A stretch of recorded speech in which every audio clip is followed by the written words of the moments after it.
Discovery na escola. Neste episódio de Discovery na escola, descubra como a mais recente tecnologia começa a encontrar espaço no nosso corpo, indo do mundo da ficção científica ao verdadeiro homem biônico. Explore as invenções que estão fazendo com que parte de um homem possa virar máquina capaz de quase tudo. Aprenda também como a engenharia de tecidos pode alterar nosso corpo para sempre e fique atento às perguntas, atividades e recursos após cada segmento.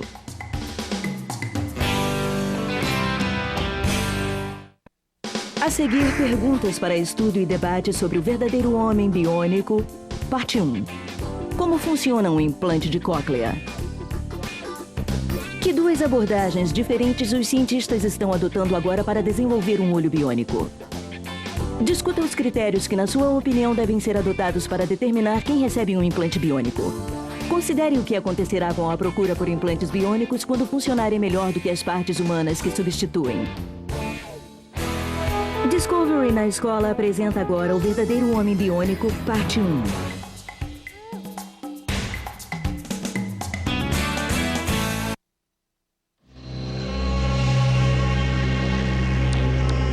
Imagine o homem biônico definitivo. Metade humano, metade máquina, cujas partes do corpo fossem superiores às nossas. Os cientistas já estão conectando chips de silício a neurônios e criando partes robóticas de verdade. São os primeiros passos para a criação de um super-homem.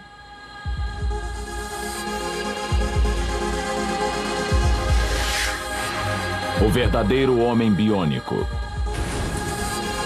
O homem biônico pode vir a ter pernas de titânio inquebráveis com mecanismos automáticos. Braços com músculos artificiais super fortes. Olhos de microcâmera com visão infravermelha. E ouvidos capazes de receber mensagens de rádio. Isso pode parecer ficção científica, mas o corpo do futuro está começando a emergir.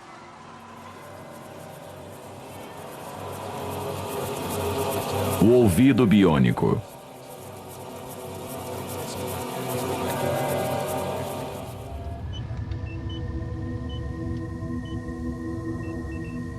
Imagine o ouvido biônico mais avançado, capaz de ouvir a quilômetros de distância e sintonizar uma gama de frequências.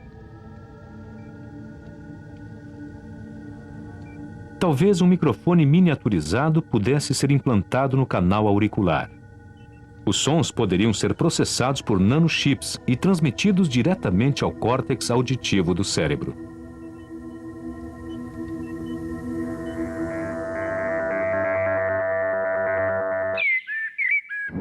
Mas o ouvido humano é um órgão notável. Já é capaz de ouvir uma vasta gama de sons. O som de heavy metal é 1 milhão de vezes mais alto do que o som da queda de um alfinete. Se nossos ouvidos fossem mais sensíveis, seríamos capazes de ouvir o deslocamento das moléculas no ar. Portanto, é desanimadora a tarefa de aprimorar o engenhoso projeto da natureza. As ondas sonoras entram no ouvido e fazem o tímpano vibrar. Essas oscilações passam por um sistema ósseo que faz vibrar o fluido da espiralada cóclea. O fluido movimenta milhares de pelos nos caracóis, de acordo com as diferentes vibrações sonoras. Cada pelo entra em contato com fibras nervosas e enviam sinais ao cérebro. Isso produz um padrão elétrico complexo que o cérebro reconhece como som. Aja. Anga. Mike Pirshala é surdo há 21 anos. Mas todos os meses ele fica trancado nesse estúdio à prova de som para fazer um exame auditivo. Ele é capaz de ouvir através de seu implante coclear, um dispositivo eletrônico inserido em sua cabeça. Mike foi uma das primeiras pessoas no mundo a terem implantado esse protótipo de ouvido biônico. Por definição, ele é um ciborgue, um híbrido de homem e máquina. Ele tornou-se objeto de pesquisa do Dr. Don Eddington na Enfermaria de Olhos e Ouvidos de Massachusetts.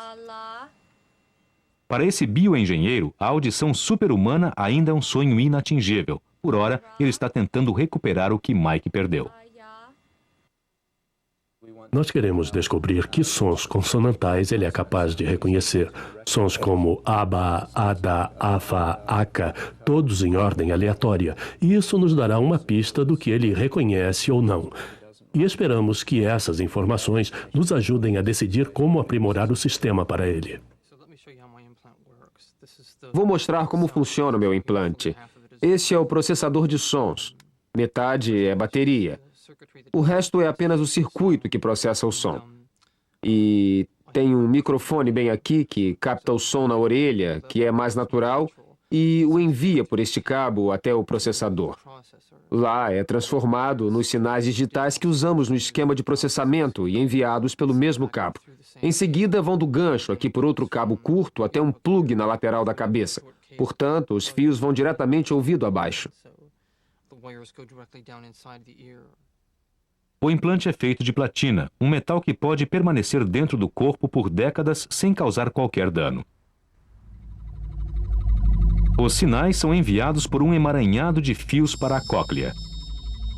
6 eletrodos nas extremidades dos fios substituem os milhares de pelos que estimulam as células nervosas. Essas mensagens mais toscas passam pelo nervo auditivo como na audição normal. O cérebro decifra esses sinais artificiais como sons. Quando desligo isso aqui, bem aqui, é basicamente uma conexão elétrica e quando desligo isso, não há nenhum som. Quando ligo novamente, assim minha voz e todo o resto volta. Ligar-se a um mundo eletrônico pela primeira vez pode ser uma experiência estranha, mas maravilhosa.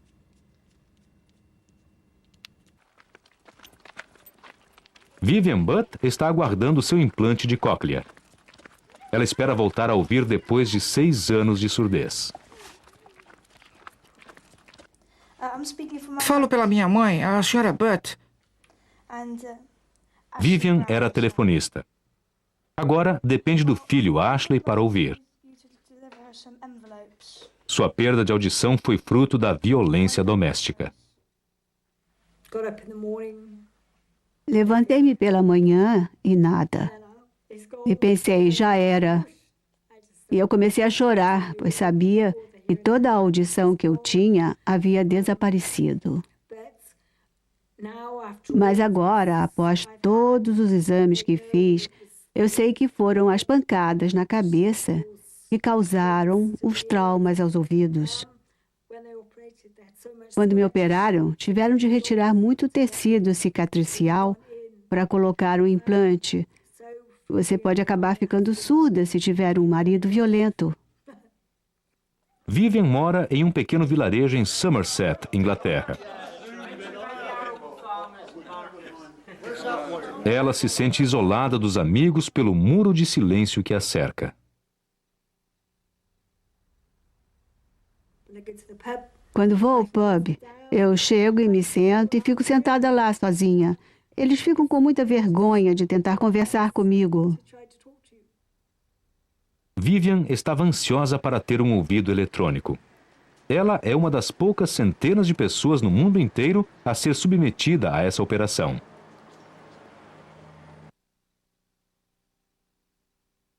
Seis semanas depois, Vivian está prestes a ser conectada. Todos esperam que ela seja liberada de sua prisão silenciosa.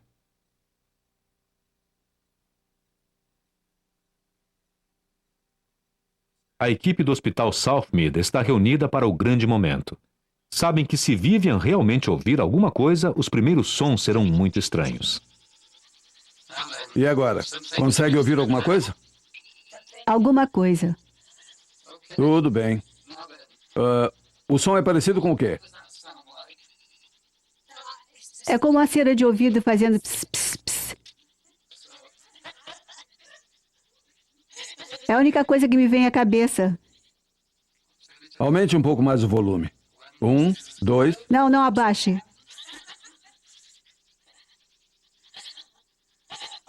Meu Deus, espera aí. Tá bem. Desculpe-me, abaixe o volume. Abaixar? É abaixar. Como se você fosse um robô. Tá certo. Talvez eu seja. É.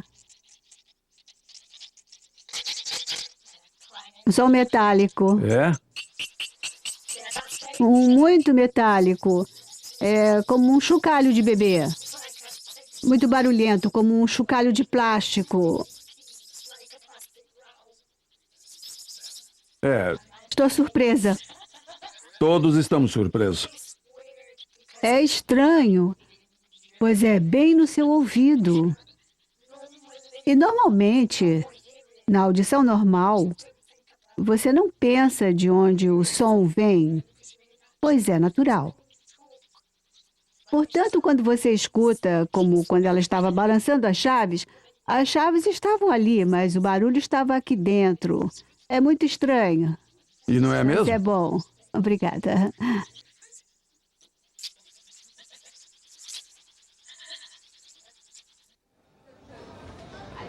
Em Boston, o cérebro de Mike aprendeu a aproveitar ao máximo os novos sons. Primeiramente eram estranhos, mas com o tempo tornaram-se mais naturais. Mesmo assim, a tecnologia ainda tem muito a evoluir.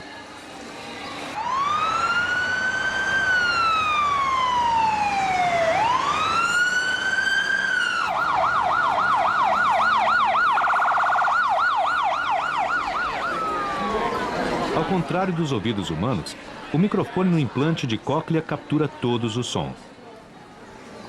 Não é capaz de diferenciar os sons mais sutis. É impossível julgar a distância ou a localização. Em locais barulhentos, tudo é uma só cacofonia sonora. Na audição normal, o cérebro pode usar informações de ambos os ouvidos para concentrar-se no que quer ouvir e ignorar o resto.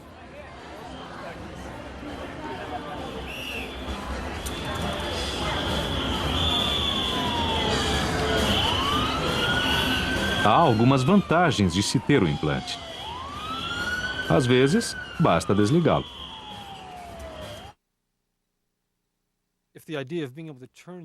Se fosse possível desligar seus ouvidos, se você pudesse torcer o nariz para a direita e desligar seus ouvidos, você o faria centenas de vezes durante o dia. Acredite-me. No futuro, os ouvidos biônicos serão indetectáveis.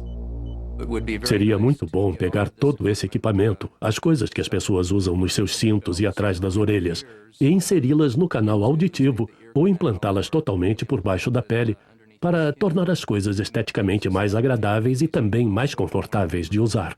Reunir tudo numa só unidade implantável também exigiria menos manutenção e uso mais fácil dessa opção.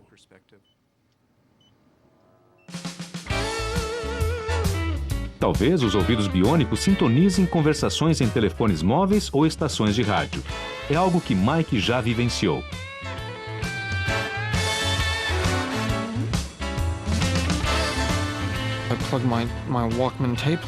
Eu ligo meu Walkman diretamente no processador, pois tenho esse fio para isso.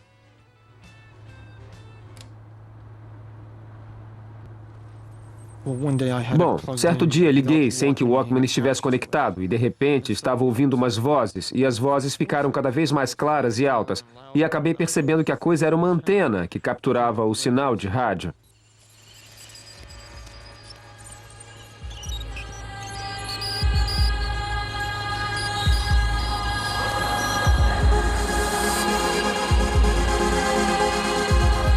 O ouvido biônico pode acabar vindo com uma série de acessórios, como um hi-fi interno para os amantes de música, ou dispositivos de escuta para os que desejam espionar.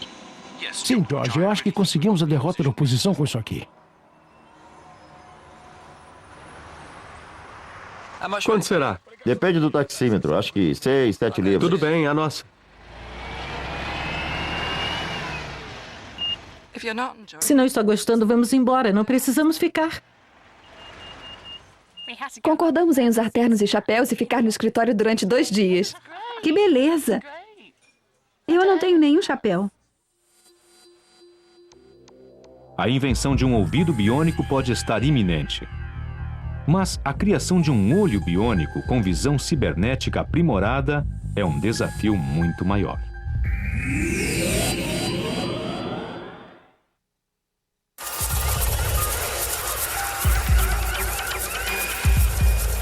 O olho biônico.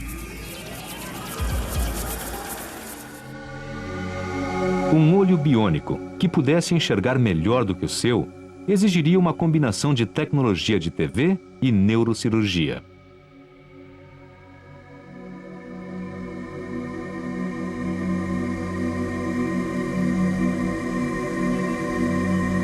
O olho humano teria de ser substituído por uma câmera de vídeo sofisticada, suficientemente pequena para caber na órbita ocular. Suas imagens seriam transmitidas diretamente ao cérebro e seu movimento seria controlado pelo pensamento.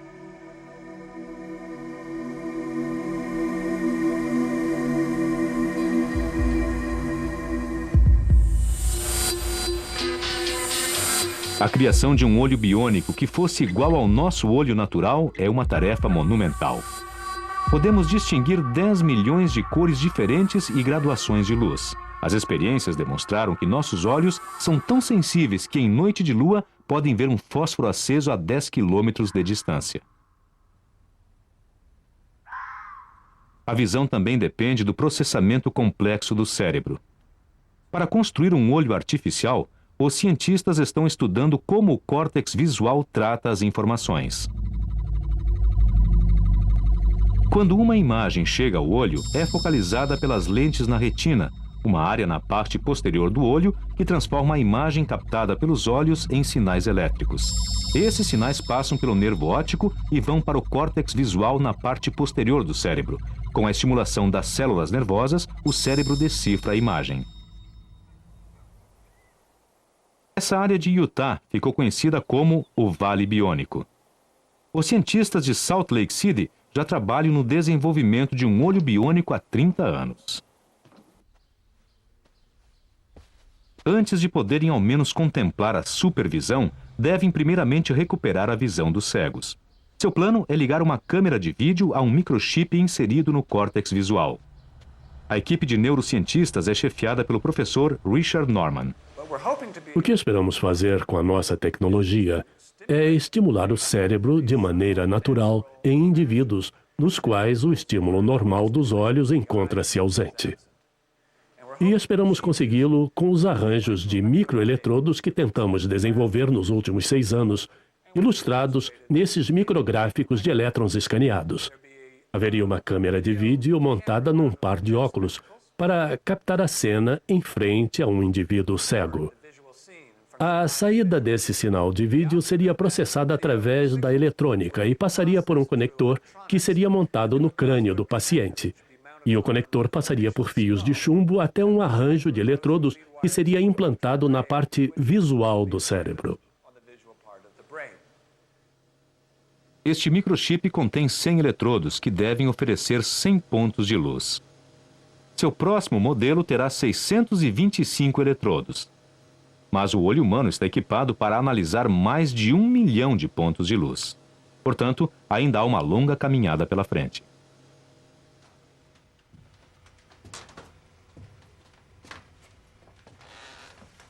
Eles projetaram um estimulador de visão para testar se esse quadro limitado terá alguma utilidade.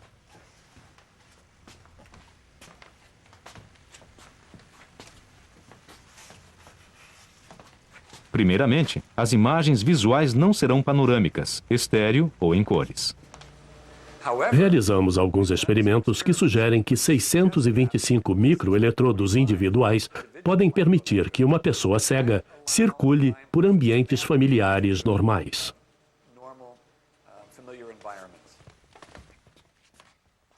O labirinto foi projetado para testar se essa visão artificial é suficientemente clara para que os usuários distingam objetos bidimensionais de objetos tridimensionais. Será que poderão distinguir os suportes pretos das linhas na parede? Bem, nem sempre. O professor Norman conseguiu estimular o córtex visual de animais e espera começar os testes em seres humanos cegos em alguns anos. Se tudo der certo, a visão artificial estará disponível no início do próximo século.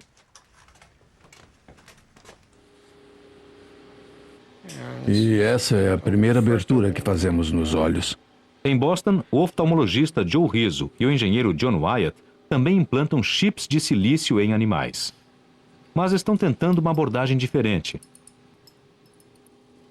Também pretendem usar um par de óculos de câmera, mas dessa vez o sinal de TV não irá diretamente para o cérebro. Será enviado por um laser para dentro do olho. Tudo bem.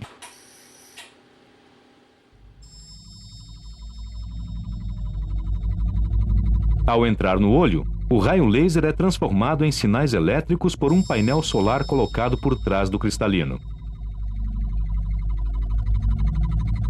Os sinais serão então enviados a um microchip na retina que estimula as células nervosas que levam ao cérebro. O microchip que fica na retina tem 10.000 transistores. É quase tão complicado quanto uma TV a cores, mas é menor do que a pupila.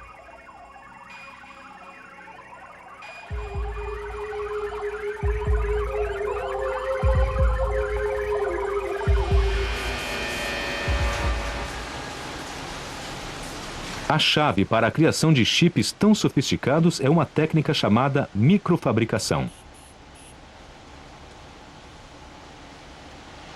Nos laboratórios ultralimpos do MIT, são feitos stencils que uma máquina de raios laser usará para gravar um circuito elétrico nos chips. A queima por raio laser é tão precisa que pode imprimir toda a enciclopédia britânica na cabeça de um alfinete. Mas há dois grandes obstáculos ao sucesso do projeto do Dr. Rizzo. O primeiro é ser capaz de desenvolver um dispositivo eletrônico que funcione bem dentro do olho durante muito tempo sem machucar o olho. E o segundo problema de longo prazo é que, mesmo que possamos desenvolver um dispositivo que consiga estimular de forma eficaz o tecido nervoso, ainda não sabemos se podemos realmente transmitir informações à retina que resultem numa visão útil. E essas duas questões serão alvos de estudos futuros dentro dos próximos anos, espero.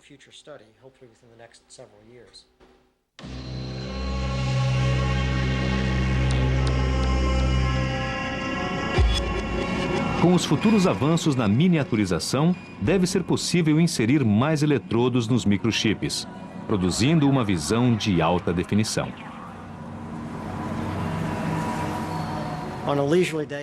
Pensando com calma, se eu fosse imaginar as coisas que vão ser feitas no futuro, poderia certamente imaginar que informações visuais que ficam fora do espectro de luz visível normal poderiam ser reconhecidas pela retina, pois os sensores poderiam reconhecer, por exemplo, a luz infravermelha.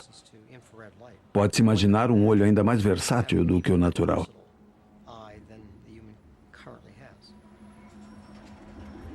Com a visão infravermelha que detecta variações de temperatura, podemos encontrar o caminho no escuro.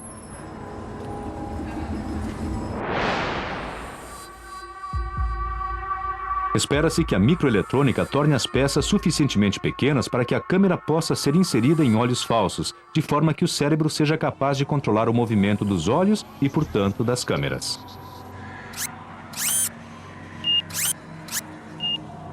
Sensor térmico de visão noturna. No futuro, o olho biônico poderia receber as câmeras com lentes zoom e replay de imagens.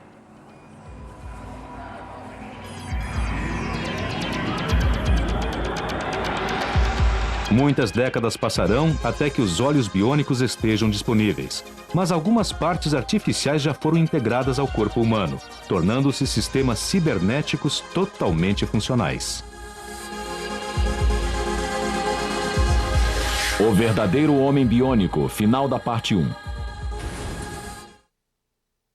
A seguir, respostas às perguntas de O Verdadeiro Homem Biônico, parte 1. O implante de cóclea ou ouvido biônico transforma o som em sinais elétricos que percorrem um fio diretamente até a cóclea. Os cientistas estão desenvolvendo um olho biônico usando câmeras de vídeo que enviam sinais elétricos diretamente para o córtex visual do cérebro ou estimulam a retina. Experimente essa atividade com sua turma. Use a internet e outros recursos para pesquisar o desenvolvimento da biônica no último século. Faça então uma tabela cronológica para ilustrar suas descobertas. Inclua suas próprias previsões acerca de avanços futuros. Para aprender mais, Discovery na Escola sugere movimentos online de implantes orbitais integrados nesse endereço na internet. Peça ajuda à sua bibliotecária para explorar os vários recursos que sua biblioteca tem a oferecer. A seguir, perguntas para estudo e debate sobre o verdadeiro homem biônico. Parte 2. Que capacidade sobre-humana possui o braço artificial mais avançado? Qual é um dos principais obstáculos para o desenvolvimento de órgãos humanos obtidos através da engenharia tecidual para transplantes? Discuta as implicações éticas da engenharia tecidual em implantes biônicos. Se ambos estivessem disponíveis, qual você preferiria e por quê? Discovery na Escola apresenta o verdadeiro homem biônico, parte 2.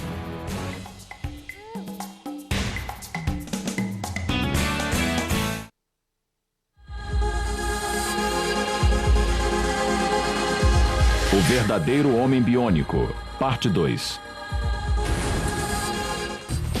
A perna biônica. O homem biônico definitivo seria impulsionado a velocidades incríveis através de pernas ultraleves que nunca se cansariam. Feitas de materiais da era espacial, teriam a potência e a força para saltar cada vez mais alto e mais longe.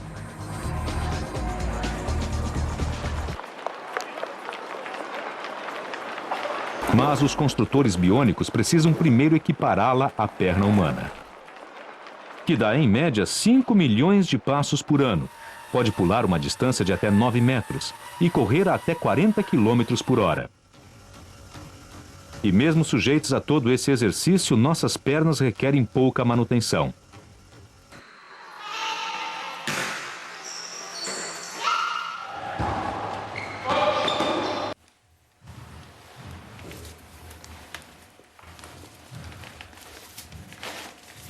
Steve Johnson está colocando sua perna esportiva. Ela é feita de fibra de carbono, pesa menos de 2 quilos, tem 10 velocidades e um amortecedor.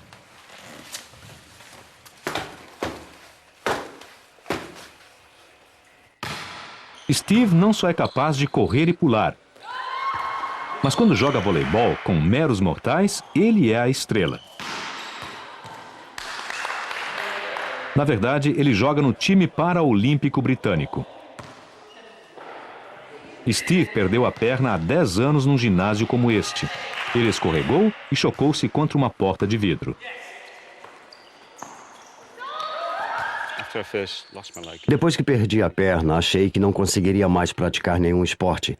Mas, felizmente, tenho agora um membro artificial e posso praticar diversos esportes como futebol e voleibol.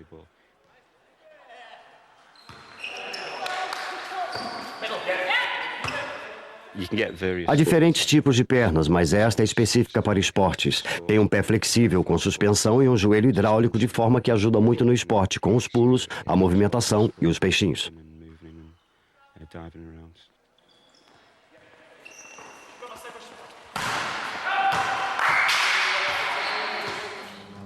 Ao todo, Steve tem 3 pernas. As 2 artificiais foram desenvolvidas por uma empresa britânica chamada Blatchfords. O designer Steve Lang cria pernas personalizadas de acordo com as necessidades do proprietário. Esse membro foi criado para um paciente bastante ativo.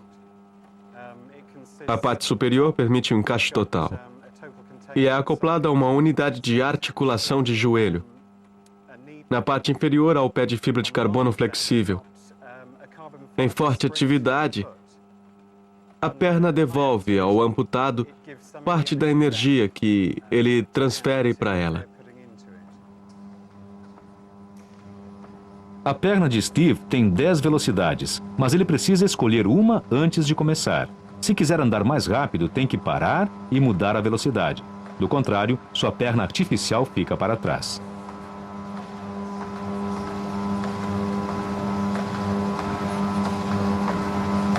Steve está economizando para comprar o modelo top de linha, que tem marchas automáticas controladas por um computador de bordo. Mas custa $50 mil.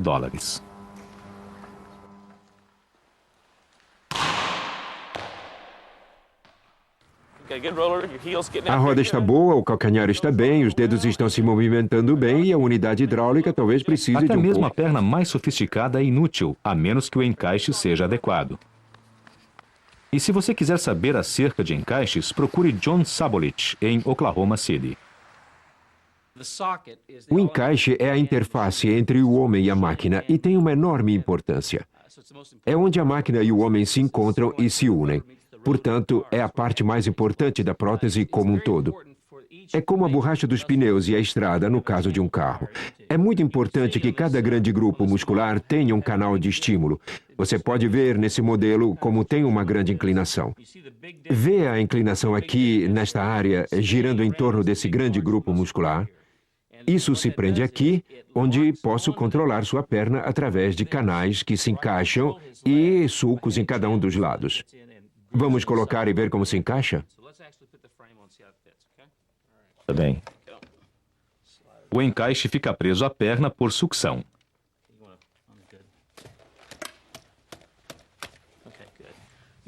Vejamos se vai ficar bem agora que está no lugar.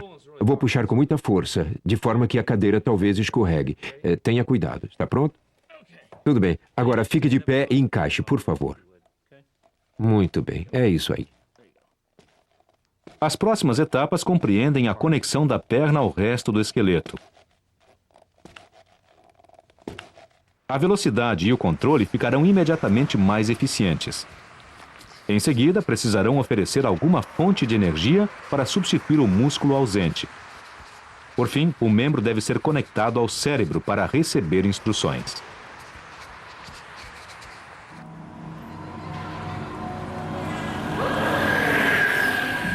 Talvez as gerações futuras possam comprar pernas como compramos carros. Alguns podem preferir as pernas turbinadas, que vão de 0 a 65 segundos. Outros podem optar pela perna econômica, mais confiável, que corre centenas de quilômetros sem precisar trocar as baterias.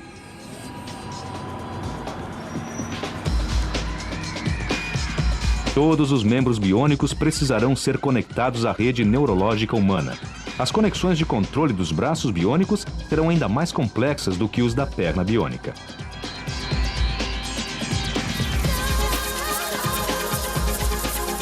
O braço biônico.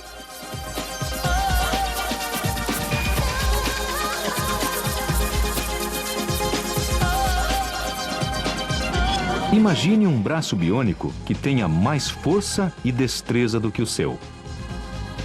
Seria feito de ossos que nunca quebram, motores de alta velocidade que não falham e articulações que giram em todas as direções.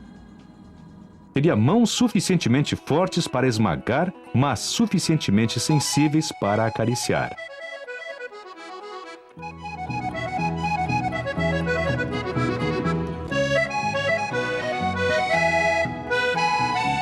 A mão humana tem 44 músculos e 27 ossos. Os bioengenheiros estão enfrentando uma tarefa duríssima para reproduzir seus movimentos e dar ainda flexibilidade ao pulso, coordenando tudo com os planos de movimento do braço e a sensibilidade dos dedos. Tempo! Preciso de gelo. Imagine ser juiz de um jogo de beisebol sem os braços. Muito bem, que tal a sua posição? Ken Whitman também não imaginava como seria. Vamos lá, manda a bola! Os braços naturais de Ken foram substituídos por braços artificiais há 10 anos. Tempo!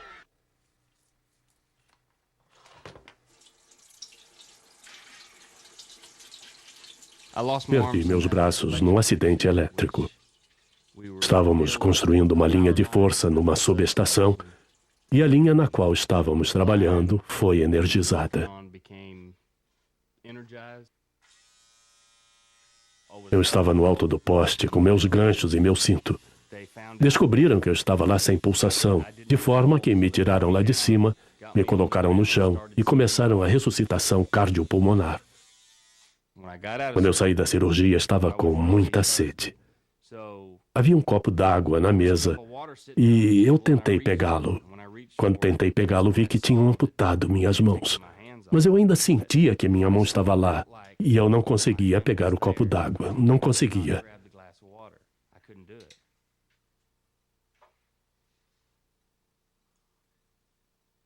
Houve épocas em que ia até o celeiro e começava a chorar, pois não conseguia enfrentar a situação, não aguentava mais. Achava que era a pior maneira de voltar para a sociedade, sem braços, já que o mundo foi feito para quem tem duas mãos. Pensei, como é que eu vou conseguir? Ele opera os dedos e braços através do controle dos movimentos nos músculos remanescentes. Aprender a fazer isso não é fácil. Foram necessários 10 anos de frustração. Sempre disse aos meus filhos, não desistam. Eu não poderia ter desistido na frente deles e tive que aprender do princípio ao fim. E consegui. Eu aprendi.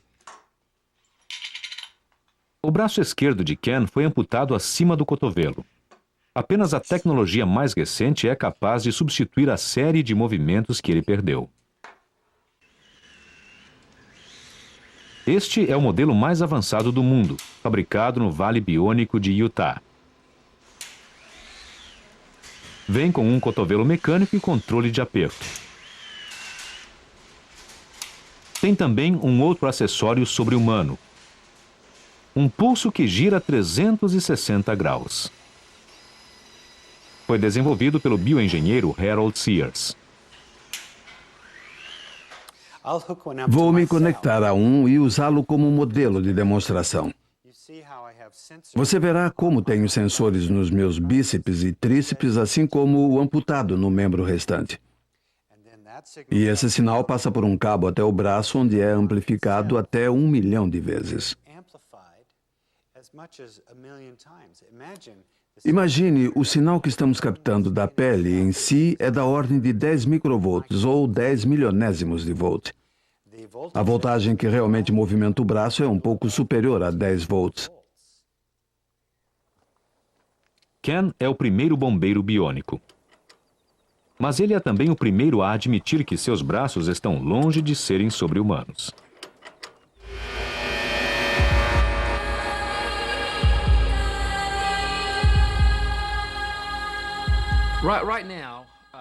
Nós estamos trabalhando duro e, embora este membro pareça de alta tecnologia e sofisticado, comparado à mão humana de verdade, é um modelo muito primitivo, é meio retrógrado e antiquado.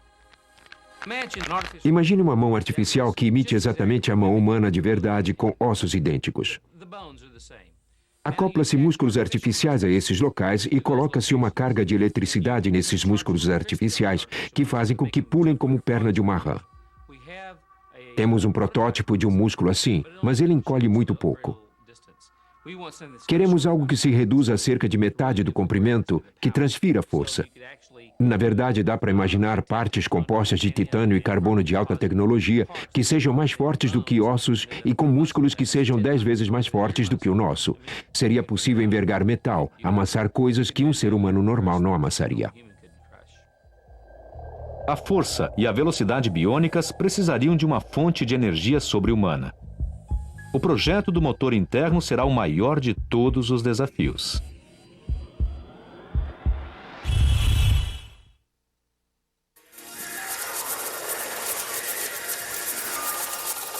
Órgãos biônicos.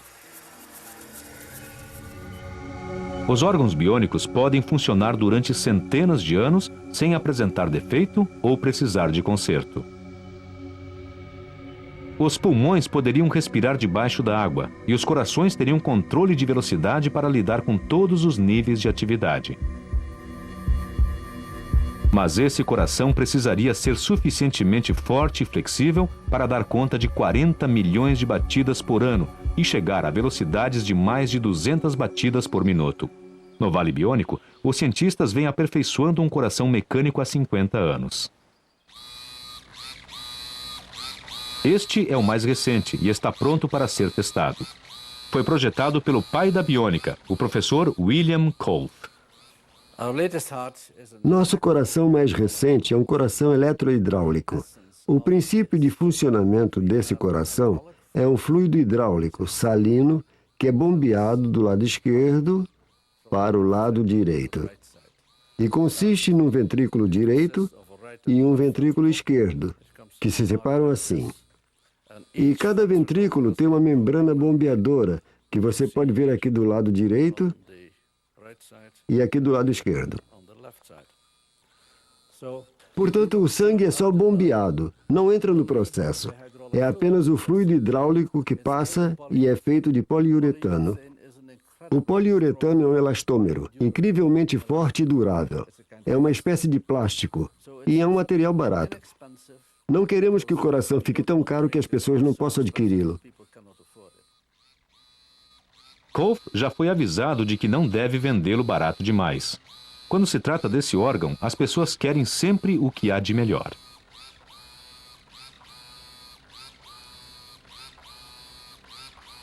Elas acham difícil acreditar que um coração barato ofereça a circulação sanguínea sem problemas durante o resto de suas vidas. Na verdade, os transplantes cardíacos, os receptores de transplantes cardíacos, não os corações artificiais, mas os transplantes, 80% dos receptores têm problemas depois de 5 ou 6 anos. Acredito que o coração artificial possa ter um desempenho um pouco melhor do que 5 ou 6 anos. E a essa altura as pessoas deverão estar procurando um modelo mais novo.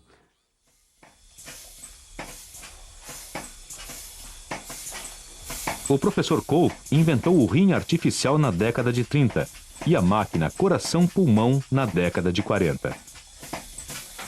Sua equipe tem se esforçado há décadas para diminuir o tamanho dos órgãos artificiais e torná-los mais confiáveis. Em comparação com outros órgãos, o coração é relativamente fácil de substituir, pois tem uma única função: bombear o sangue.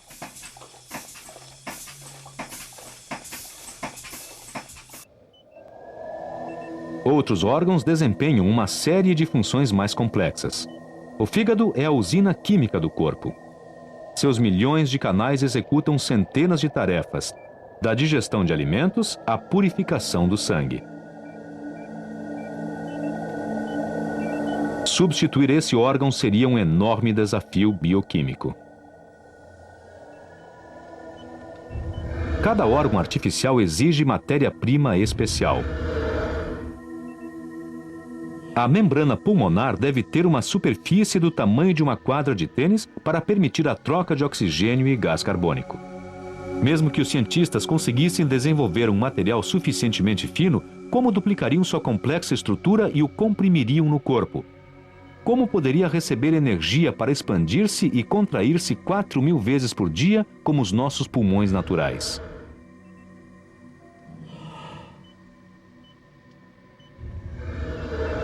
A técnica para substituir nossos órgãos por substitutos mecânicos ainda não é perfeita.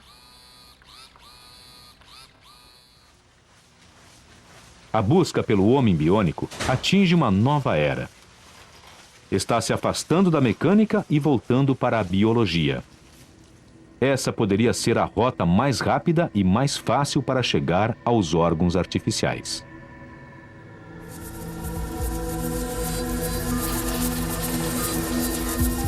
Engenharia tecidual. A nova tecnologia é chamada de engenharia tecidual e explora a capacidade natural do corpo humano de regenerar-se. A empresa Advanced Tissue Science, da Califórnia, é a primeira fábrica de pele do mundo. Usa matéria-prima bastante disponível, prepúcios circuncidados. A empresa tem atraído tanto investimento que a presidente Gayle Noftan tornou-se a mulher de 24 milhões de dólares. O potencial de expansão das células é impressionante. Lida-se com um tecido jovem e saudável. De uma pequena amostra de prepúcio, obtém-se quantidade de células para fazer 23.250 metros quadrados de produto final, o equivalente a 6 campos de futebol de pele. O primeiro estágio é expandir a população de células de prepúcio de 1 milhão para várias centenas de milhões através de culturas. Em seguida, as células são inseridas num sistema de vasos que são conhecidos como bioreatores.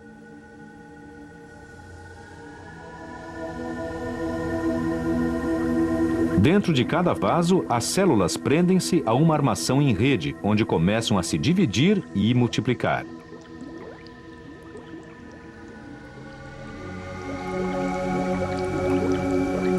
As células sentem-se tão à vontade que formam uma perfeita pele humana.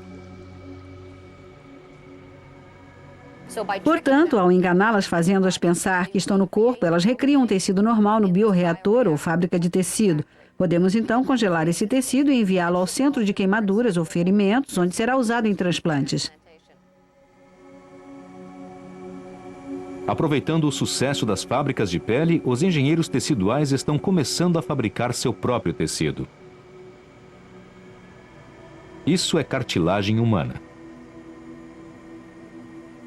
Até hoje, tivemos sucesso em cultivar cartilagem humana, osso humano, trato gastrointestinal, fígado e uma série de produtos cardiovasculares, inclusive válvulas cardíacas e vasos sanguíneos, através da engenharia tecidual.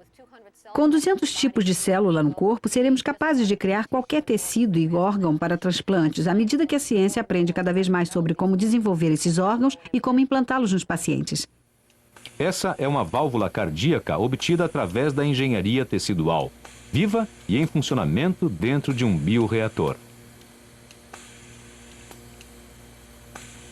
O próximo passo é cultivar órgãos inteiros e isso vai significar o cultivo de diversos tipos de tecidos simultaneamente. Cada órgão precisará de um sistema vascular para o transporte de alimentos e oxigênio a fim de mantê-lo em funcionamento. Também precisará de uma espécie de sistema de esgoto para livrar-se dos resíduos. Os engenheiros teciduais precisarão criar uma armação muito complexa para direcionar o crescimento do tecido. O fígado é um bom exemplo e fizemos muito progresso nessa área, desde cultivar pequenas peças de fígado até desenvolver novas armações que contêm inúmeras células hepáticas, permitindo seu crescimento e implantação no corpo, acopladas ao próprio suprimento de sangue do paciente, para que isso possa realmente funcionar como um fígado. Nos laboratórios do século XXI, talvez seja possível cultivar braços e pernas completos.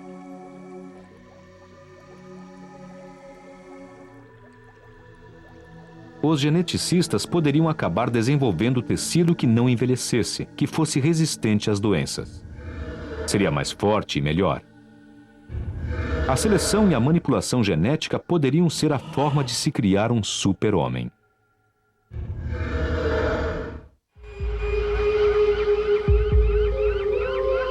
Quando o homem de 6 milhões de dólares foi concebido na década de 60, os criadores acharam que ele seria construído com partes mecânicas. Agora parece mais provável que os super-homens do futuro sejam híbridos, uma mistura de biologia e mecânica. Talvez as gerações futuras possam optar ou por uma perna humana, obtida através da engenharia tecidual, que a pessoa possa sentir, ou uma biônica, que tenha o dobro da velocidade. Por um olho biológico, cultivado numa fábrica de tecidos, ou um implante biônico com visão infravermelha. Mas qualquer aprimoramento biônico no corpo humano está longe de acontecer. Serão necessários muito mais do que 6 milhões de dólares antes de chegarmos ao nível de sofisticação atingido nos 6 milhões de anos de evolução humana.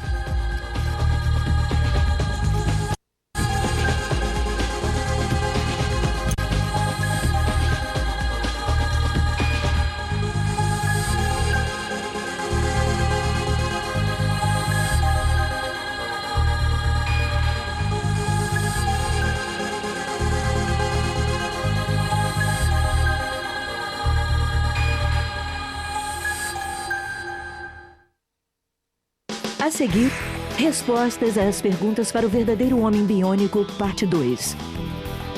O braço artificial mais avançado atualmente em desenvolvimento tem um pulso que gira 360 graus. O cultivo de órgãos obtidos através da engenharia tecidual exigiria uma armação muito complexa para dirigir o crescimento de diversos tipos de tecidos simultaneamente. Experimente a seguinte atividade com sua turma. Escolha uma parte específica do corpo e pesquise todas as funções que normalmente exerce. Em seguida, projete um substituto biônico que funcione igualmente bem. Não deixe de fora nenhuma função importante. Para aprender mais, os membros da Associação Norte-Americana de Bibliotecários Escolares e o Discovery na Escola sugerem Fundação Whittaker, novidades de engenharia biomédica nesse site da internet. Peça ajuda à sua bibliotecária para explorar os vários recursos que sua biblioteca tem a oferecer. Versão brasileira Sincrovídeo.